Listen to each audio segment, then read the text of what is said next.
Don't by wrong phone, क्योंकि market में आज के समय में बहुत सारे फोन्स मौजूद है, लेकिन ऑन पेपर सभी फोन यहाँ पे अच्छे लगते हैं। किसी फोन में ये चीज अच्छी, किसी फोन में वो अच्छी है, लेकिन कुछ सर्टेन फीचर्स होते हैं मोबाइल फोन्स के अंदर जो अगर मोबाइल फोन से मिसिंग है तो यूजर के एक्सपीरियंस को खराब कर देते हैं। और कई बार जो आपको बेस्ट वैल्यू फॉर मनी लग रहा होता है ना, वो कई बार वो बेस्ट रह नहीं जाता। तो चलिए इन कुछ फीचर्स के बारे में बात करते हैं जो मोबाइल फोन के अंदर है, ताकि आपको एक गलत फोन यहाँ पर नहीं लेना। तो सबसे पहला फीचर जिसकी मैं बात कर रहा हूँ वो है 5G। 5G तो आपके फोन के अंदर होना ही चाहिए, क्योंकि अब इंडिया में 5G फैल गया है। और आज के समय अगर आप 10,000 रुपए के ऊपर का फोन खरीद रहे हैं तो मेरी रिकमेंडेशन होगी 4G अब जानने का कोई सेंस नहीं बनता, 5G पर ही जाइए। और अगर आपका बजट बहुत ही ज्यादा लिमिट है, मतलब 8,000 9,000 तक ही आप जाते हैं, तो ही आप उस रेंज के अंदर 4G फोन को ले। एल्स अगर 10,000 रुपए के ऊपर का बजट है, आप 4G फोन को बिल्कुल अवॉइड कीजिए, 5G को पर जाइए। लेकिन 5G के अंदर एक और चीज है जिसका आपको यहाँ पे ध्यान रखना है, और वो है VoNR। अब VoNR का मतलब होता है वॉइस ओवर न्यू रेडियो। अगर आपको कॉल प्लेस करनी है 5G नेटवर्क पे, तो जो आपकी कॉलिंग होगी वो भी 5G का यूज करके होगी। देखो अभी क्या होता है, दो टाइप के फोन आते हैं। किसी फोन के अंदर 5G कॉलिंग की फैसिलिटी नहीं होती, जिस कारण से मोबाइल फोन से जब आप कॉल प्लेस करेंगे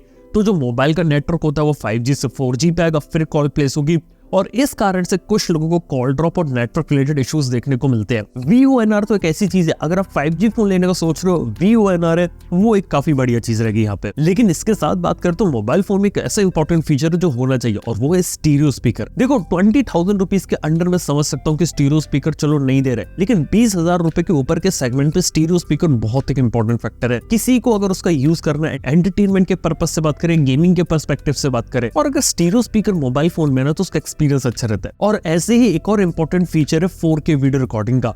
अभी भी 20,000 या फिर उससे कम रेंज के ज्यादातर फोन्स के अंदर 4K वीडियो रिकॉर्डिंग देखने को नहीं मिलती। और हाँ, मैं सेल्फी की बात नहीं कर रहा, मैं सिर्फ रियर कैमरा की बात कर रहा हूँ। देखो 4K वीडियो रिकॉर्डिंग का फायदा मैं बता दूं, अगर मोबाइल फोन से वीडियो को रिकॉर्ड करने वाला है, आप हैंडहेल्ड वीडियो यहाँ पे रिकॉर्ड कर सकते हो, और उसके अंदर अगर आपका हाथ थोड़ा बहुत शेक करे तो आप उसे स्टेबलाइज कर सकते हो, और उसके अंदर क्वालिटी में कोई लॉस नहीं होगा। और चाहो तो वीडियो को क्रॉप कर सकते हो, वहां पे डिजिटली जूम कर सकते हो। ये एक सबसे बेहतरीन चीज होती है 4K वीडियो रिकॉर्डिंग की। और अगर 4K वीडियो रिकॉर्डिंग 20,000 रुपए के प्राइस पॉइंट पर अवेलेबल नहीं है आज के समय में, और हाँ, यहाँ पर तो मैं बस सेल्फी के 4K वीडियो रिकॉर्डिंग की कर भी नहीं रहा। जो देखा जाए तो मेजॉरिटी एंड्रॉइड फोन से तो गायब है कि वहां पे सेल्फी के अंदर 4K वीडियो रिकॉर्डिंग का फीचर मिलता ही नहीं है। इसके साथ ही वीडियो रिकॉर्डिंग के लिए एक और इंपॉर्टेंट फीचर होगा यहाँ पे OIS का यूज मेनली फोटोग्राफी के अंदर किया जाता है, और लो लाइट के अंदर डेफिनेटली काम में करता है। और अगर वीडियो भी रिकॉर्ड करना है तो OIS काफी हेल्प करता है। OIS एक ऐसी चीज, अगर कैमरा अगर आपको अच्छा चाहिए और उसमें OIS है, तो आप समझिए कि वीडियो फोटो में आपकी काफी ज्यादा मदद हो सकती है। और इसी के साथ फ्लैगशिप फोन लेने का सोच रहे हो तो मार्केट में पता है क्या चल रहा है, काफी सारी कंपनीज है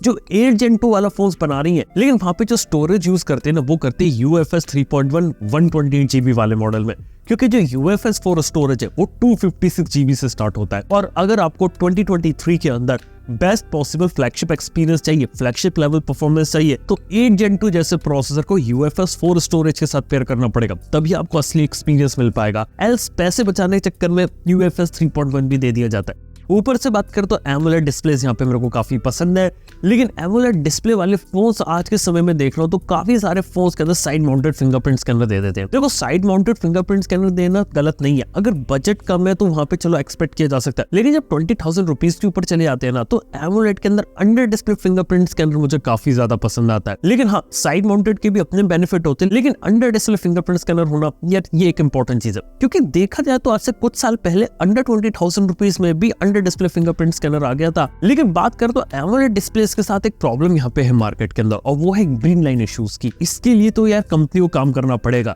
कि उन्हें क्वालिटी प्रोडक्ट यहाँ पर बनाना पड़ेगा और क्वालिटी कंट्रोल्स पर अच्छा काम करना पड़ेगा। इसके साथ ही बोलना चाहूँ कि आफ्टर सेल सर्विस यानी कि सर्विस सेंटर्स भी अगर अच्छे हो किसी कंपनी के, तो वो एक बेहतरीन चीज है, क्योंकि अगर इस टाइप के इश्यूज अगर मोबाइल फोन में आते हैं और अगर वो वारंटी के अंदर ही ठीक हो जाए, तो ये काफी सही चीज होगी यहाँ पे। और इसी के साथ ही चाहूंगा कि यार आज के समय में अगर चार्जर अगर बॉक्स के अंदर मिले तो वो बेटर चीज रहेगी, और चार्जिंग स्पीड भी अगर ठीक ठाक देखने को मिले तो वो बेटर चीज है, क्योंकि अगर फास्ट चार्जर देखने को मिल रहा है तो कई बार जो फास्ट चार्जर होता है लाइफ सेवर होता है, क्योंकि अगर फोन की बैटरी बहुत ही कम है तो बहुत ही कम टाइम में उसे आप ज्यादा जल्दी चार्ज कर सकते हैं। इसके साथ ही अगर मोबाइल फोन्स के अंदर IP रेटिंग अगर इंट्रोड्यूस हो जाए तो बहुत सही है। देखो IP रेटिंग का मतलब रहता है कि कुछ हद तक वो पानी से सर्वाइव कर जाएगा, लेकिन प्रॉब्लम पता कब आती है, कई सारे लोग ये समझते हैं कि फोन उनका वाटर प्रूफ है और फिर पानी में ले जाते हैं और फिर हल्का सा भी पानी फोन के अंदर चल जाए तो वो खराब हो जाता है और वो वारंटी में रिपेयर नहीं हो सकता। लेकिन थोड़ा बहुत अगर पानी जा रहा है, एक्स्ट्रा IP रेटिंग मिल रही है, तो यार इससे थोड़ी बहुत तो प्रोटेक्शन मिल जाएगी पानी से। इसके साथ ही बात करें मोबाइल फोन्स के अंदर आपको 3 साल के एंड्रॉइड अपडेट और 4 साल के सिक्योरिटी पैचेस अपडेट, क्योंकि आज के समय में एंड्रॉइड अपडेट ऐसी चीज है जो काफी सारी कंपनीज प्रॉमिस नहीं करती। और अभी हाल ही में सैमसंग जैसी कंपनी ने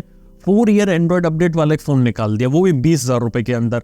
अगर 20,000 में सैमसंग ऐसा काम कर सकते हो तो दूसरी कंपनीज को भी काम करना चाहिए और फोन के अंदर 3 मेजर एंड्रॉइड के अपडेट्स देने चाहिए। कि आज के समय में देखता हूँ काफी सारी कंपनीज मोबाइल फोन बेच देती है लेकिन फिर अपडेट देना भूल जाती है। और फिर इसी के साथ अगर फोन के अंदर कोई चीज नहीं होनी चाहिए तो यार मेरे हिसाब से 2 MP का मैक्रो, 2 MP का डेप्थ, मेरे हिसाब से बहुत हाई टाइम है मोबाइल फोन से इस चीज को कम्प्लीटली हटा देना चाहिए। इसके साथ ही यहाँ पे जो ब्लोटवेयर है उसे भी यार यहाँ पे कम करने की जरूरत है। देखो यार कई बार जो लोग रहते हैं वो बजट फोन में एक्सेप्ट कर लेते हैं ब्लोटवेयर, लेकिन जैसे ही फोन महंगा होता जाता है, प्रीमियम साथी चली जाती है, लोग जब उसके लिए ज्यादा स्पेंड कर रहे हैं ना, तब ब्लोटवेयर जो रहता है ना वो यूजर एक्सपीरियंस को खराब करता है। देखो कुछ कंपनीज होती है बहुत लिमिटेड डालती, कुछ कंपनीज होती है बहुत ज्यादा डाल देती, कुछ कंपनीज ऐसी होती है वो एक कदम जाके एड्स भी डाल देती है, फिर ग्लैंस भी आ जाता है, फिर लॉक स्क्रीन के ऊपर भी एड्स आ रहे हैं। यार ये एड वाली सिचुएशन तो कंट्रोल करो और ब्लोटवेयर को भी थोड़ा कम करे ना तो एक बेहतरीन चीज है। यानी कि जो प्री इंस्टॉल्ड एप्स रहती है उसका नंबर अगर रिड्यूस हो जाए ना, यानी कुछ चीजें मोबाइल फोन के अंदर नहीं हो तो ज्यादा बेटर होगा, लेकिन कुछ चीज अगर मोबाइल फोन में हो, मतलब स्पेसिफिकेशन हटा के अगर ये कुछ फीचर्स पे काम किया जाए ना तो एक बेहतरीन चीज होगी। यहाँ पे आप लोगों की प्रेफरेंस क्या होगी, कौन सा फीचर आप अपने मोबाइल फोन में देखना चाहोगे, ये बात नीचे कमेंट बताओ। थैंक यू आपका वीडियो देखने के लिए, मैं आपसे नेक्स्ट वन के अंदर। Good bye.